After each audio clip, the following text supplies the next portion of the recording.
the one, the only, Ben Sion.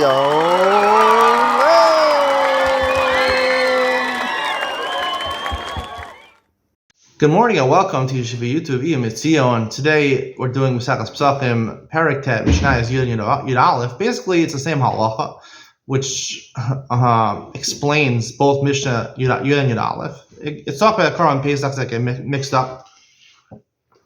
And you don't know whose Korban Pesach you're holding on to. Is it mine or is it the other groups?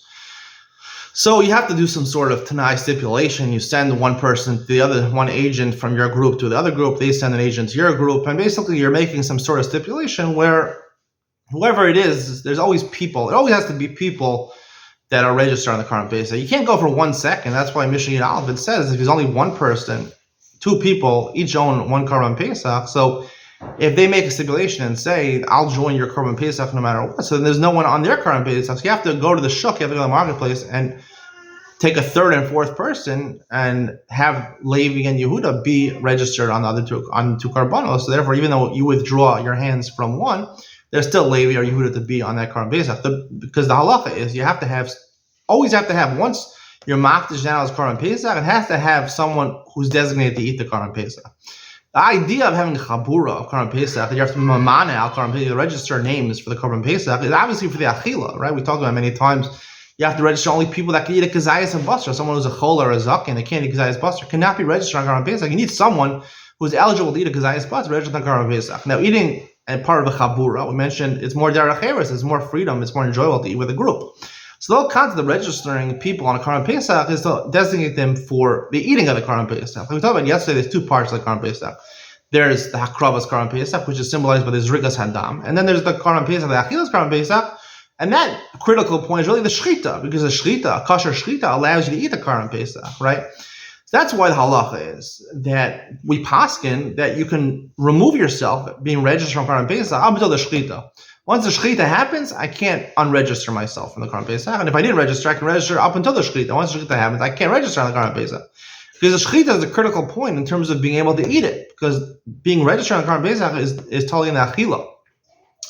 And here also, this halacha, that there can't be a Korban Pesach. Once you're makdish on the Korban Pesach, there can't be a second that there's no one registered on the Korban Pesach, is because, right, the Korban Pesach has to be eaten, right?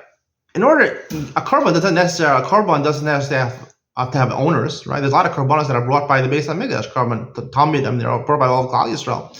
But you don't necessarily have to have owners in order for the Zrikas Dam, in order for something to affect kapara, in order to affect atonement, or to do the avodah in the Beis HaMikdash. There is an element of having bailam, but you can have all of Klal Yisrael being the bailam, if the max is a shekel, it's not so particular in having bailam over there. There's an Iyun, right? There's no kapara can be attained anymore. There's certain halachas that you do with it. But the idea of having owners on a Korban Pesach is really dependent on the eating of the Korban Pesach. The kapara of the Korban Pesach, it is not so dependent on having people registered on the Korban Pesach. And that's why over here, when we're talking about registering people on the Korban Pesach, I was telling the Achila Korban Pesach, you can't have a Korban Pesach because other Karbanos, like a Korban Ola, is not eaten by anybody. So it's possible that you don't have people registered on the Korban Pesach. But here, since the Korban Pesach, one of the main parts of Korban Pesach has to be eaten, therefore you have to have people always designated the Korban Pesach, because the people designated the Korban Pesach is what is for the purpose of eating the Korban Pesach, and that's one of the major components of Korban Pesach, as opposed to, let's say, a Korban Ola. Hope you enjoyed today's share. See you on the next one.